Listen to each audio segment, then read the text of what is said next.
চিত্রনায়ক সালমান শাহর মৃত্যু ঘটনায় হত্যা মামলা গ্রহণের পর রমনা থানার ভারপ্রাপ্ত কর্মকর্তাকে ওসি পুনরায় তদন্ত প্রতিবেদন দাখিলের নির্দেশ দিয়েছেন আদালত।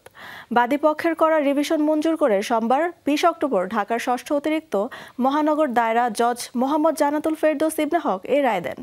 জানা গেছে, সালমান শাহর মৃত্যুর পর তার বুকের বাম পাশে কালো দাগ ছিল। তার ঘরে পাওয়া যায় সিরিঞ্জ, স্ত্রী সামিরার ব্যাগে ক্লোরোফর্ম ওষুধ।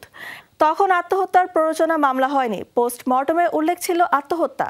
আর সিবিআইয়ের তদন্তে ছিল গড়মিল। ১৯৯৬ সালের ৬ সেপ্টেম্বর মাত্র ২৫ বছর বয়সে মৃত্যু হয় সালমান শাহর।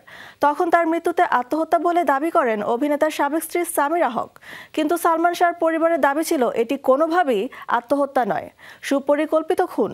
মামলার আসামির তালিকায় আছেন সালমান শাহর সাবেক স্ত্রী সামিরা, ব্যবসায়ী আজিজ মোহাম্মদ ভাইসহ ১০ জন। রায়ের ফলে এই মামলাটা অপমৃত্যু থেকে হত্যা মামলায় রূপান্তরিত হলো এবং এই মামলায় যারা অভিযুক্ত আসামি আছে তাদের বিরুদ্ধে যে ব্যবস্থা নেওয়ার জন্য আদালত নির্দেশনা দিয়েছেন এবং আদালত আরেকটা নির্দেশনা দিয়েছেন, সেটা হলো যে কমরুদ্দিন চৌধুরী যে প্রথম যে দরখাস্ত করেছিলেন যে অপমৃত্যু থেকে হত্যা মামলায় রূপান্তর করার জন্য, সেই দরখাস্ত আমলে নিয়ে রমনা থানা যাতে এইটা তদন্ত করে এবং একটা এজাহার দাখিল করে, এজাহার আদালত বরাবর দাখিল করে, এটা জন্য নির্দেশনা দিয়েছেন। ২৯ বছর পরে আমরা আজকে যে রায় পেয়েছি আমরা সন্তুষ্ট এবং ইনশাল্লাহ আমরা বিচার পাবো।